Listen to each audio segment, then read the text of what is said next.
Assalamu alaikum warahmatullahi wabarakatuh.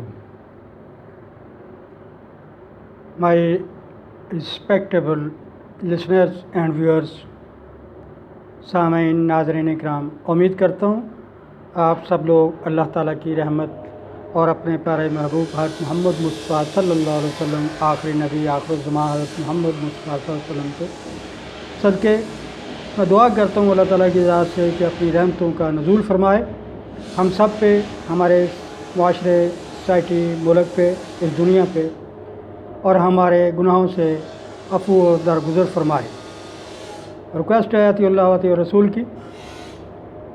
आज का मेरा मौजू है internal auction in partition, Punjab partition of immovable property act 2012 के तहत।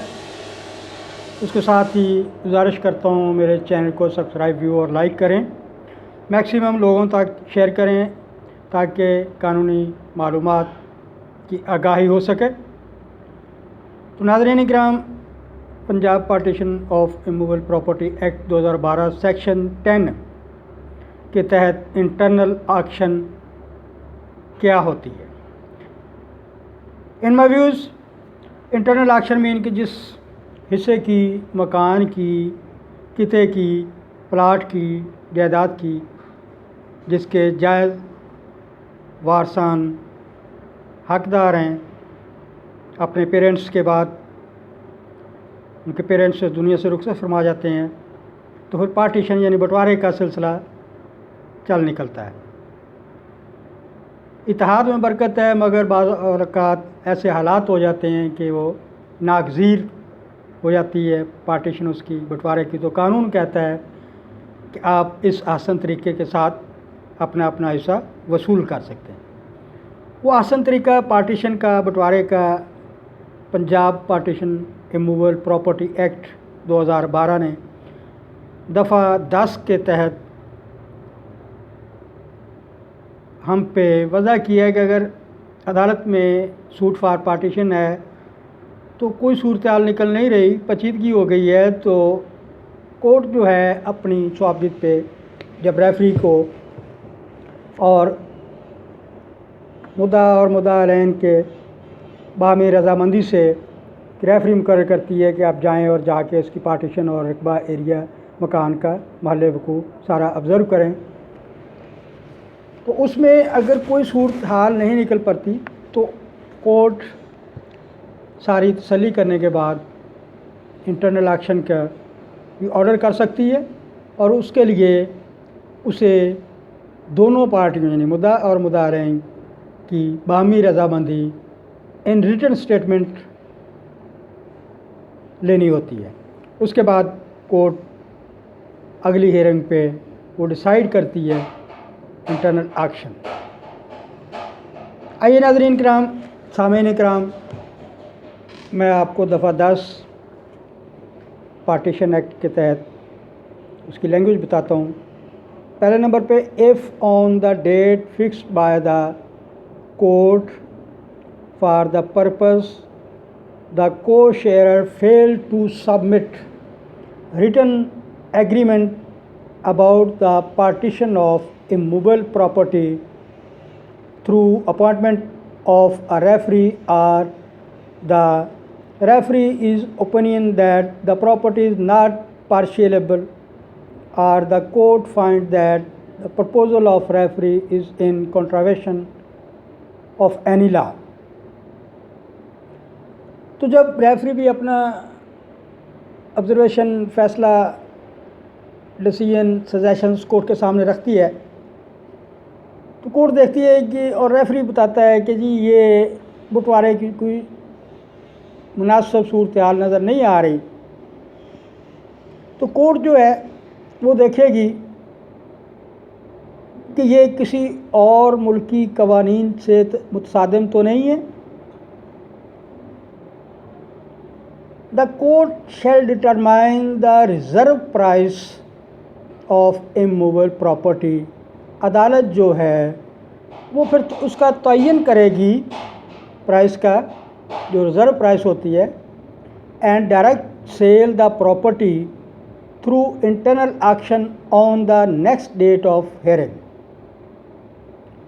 तो फिर वो अगली जो पेशी है उस पे वो अदालत आलिया तयन करेगी रिज़र्व प्राइस का, वो उसकी इंटरनल एक्शन के लिए।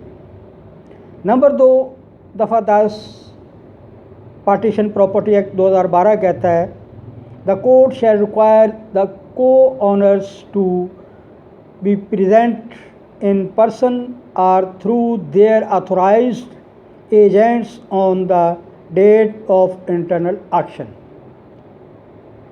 फिर कोर्ट तलब करती है कि वो को शेयर जो मुश्तरका मालकान हैं उस मकान के, प्लाट के, जायदाद के, प्रॉपर्टी के, जो वारसान को उनके वालदैन के तरका में मिली है, तो उसके लिए वो ख़ुद वारसान बजाते ख़ुद या उनका नुमाइंदा यानी वकील या उनका ऑथराइज नुमाइंदा कोर्ट में, अदालत में हाज़िर होना ज़रूरी है जब वो इंटरनल एक्शन कोर्ट कर रही होती है।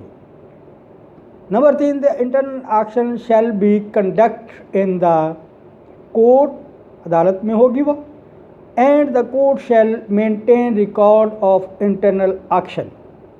इंटरनल एक्शन का सारा वो प्रोसीडिंग कार्रवाई जो है, इंटरनल रिकॉर्ड जो है, वो अदालत उसको मुकम्मल करेगी। Which shall form part of the suit, जो कि उस मुकदमे का, पार्टीशन के मुकदमे का, बंटवारे के मुकदमे का एक हिस्सा तस्वर होगा और उसमें उस फाइल को अपडेट किया जाएगा। उसके बाद नाज़रीन इकराम,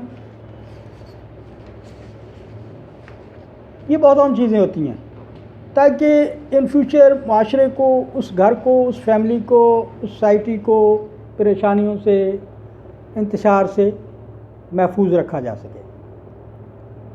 नंबर 4 दफ़ा 10 पार्टीशन एक्ट 2012 कहता है एनी 2 और more co owners of the immovable property may submit their written offers और counter offers until one of them makes the highest written offer। तो जो मुश्तरका खातादारान हैं उस पार्टीशन बंटवारा होने वाली प्रॉपर्टी के, तो उनकी वो तहरीरी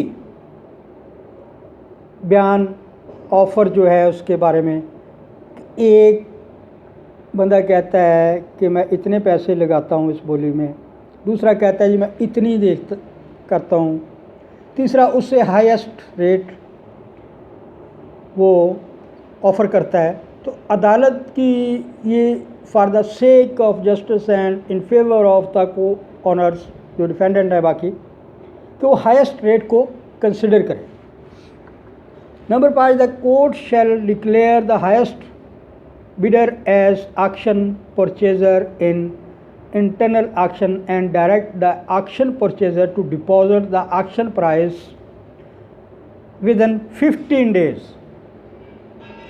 जो उनमें से मुश्तरका खातादारान से जो उस पार्टीशन बंटवारे के दावेदार हैं, उनमें से जो सबसे ज़्यादा बोली उस जगह की लगाएगा, उसको कंसिडर करते हुए उस परचेज़र या एक्शन या वो मुश्तरका खातादारान में से होते हैं, भाई बहन जो भी हैं या रिश्तेदार, बाद में आता है मसला अगर ना को हो, तो वो उसको हाईएस्ट रेट को, उसकी प्राइस को जमा करवाने के लिए अदालत जो है वो Punjab immovable property partition act 2012 दफ़ा 10 के तहत कहती है कि भाई आपने 15 दिन के अंदर अंदर ये प्राइस जो आपने एक्शन की है, ऑफ़र की है, वो जमा करवानी है कोर्ट में। The action price to be deposited, जमा करवाई जाएगी, such amount as equals his share in the immovable property, जो उसका हिस्सा होगा उसमें इमूवेबल प्रॉपर्टी में, उसके इक्वल शेयर के मुताबिक। Number 6 if the action purchaser deposits the action price under subsection 5 within the prescribed time the court shall confirm the sale. अगर वो परचेजर यानी को मुश्तरका खातादारान में से जो है वो हाईएस्ट प्राइस जमा करवा देता है अदालत के कहने पे, तो फिर अदालत उसको एज ए एक्शन सेल पे कन्फर्म करेगी। Put the auction purchaser in possession of property, फिर वो प्रॉपर्टी उसको मिल जाएगी, पैसे उसने जमा करवा दिए अदालत में, वो पैसे जो है वो बाकी जो को शेयरर्स हैं उनमें as per law according to the country law and शरिया लॉ बीइंग ए मुस्लिम उन पे तकसीम कर दिए जाएंगे। And distribute the auction price among the other co owners according to their respective shares. मैंने कहा कि अभी तकसीम कर दिए जाएंगे उन पे उस कानून और शरई कानून के मुताबिक, मर्द को जितना हिस्सा मिलता है औरत को जितना हिस्सा मिलता है, उनमें वो प्राइस जो है उस शेयर के हिसाब से तकसीम कर दी जाएगी। Number 7, if the auction purchaser fails to deposit, ये भी हो सकता है कि वो ना जमा करवा सके, ऑक्शन तो उसने दे दी, ऑफर तो कर दी कि मैं हाईएस्ट रेट देता हूँ जी इसका, तो फिर ये है कि auction price under subsection 5 within the prescribe time the court shall fix another date for internal auction. अगर वो ऑफ़र जो हाईएस्ट की है जिसने को शेयर ने, वो उस 15 दिन के अंदर जमा नहीं करवा सकता, तो फिर कोर्ट अदालत एक और पेशी की तारीख दे देगी कि इसको इंटरनल ऑक्शन के लिए, but such auction purchaser shall not participate in the subsequent internal auctions. वो उसमें जो सबसीक्वेंट बाद में फिर जो हेयरिंग हुई है, पेशी हुई है, उस पर वो हाज़िर नहीं होता। Number 8, the second or subsequent internal auction shall be held. वो सेकंड ऑक्शन भी वो उसकी कार्रवाई होगी एज़ फार एज़ पॉसिबल, जितनी जल्दी मुमकिन हो सकता है, in accordance with the procedure contained in this section for the first internal auction। तो ये था दफ़ा 10 के तहत इंटरनल ऑक्शन का। उसके बाद ओपन ऑक्शन के बारे में इंशाल्लाह मैं अगली नेक्स्ट वीडियो में बताऊंगा आपको कि वो किस तरह होगी। तो मेरे चैनल को सब्सक्राइब प्लीज़ शेयर कीजिएगा, अपना ख्याल रखिएगा। अल्लाह हाफ़िज़।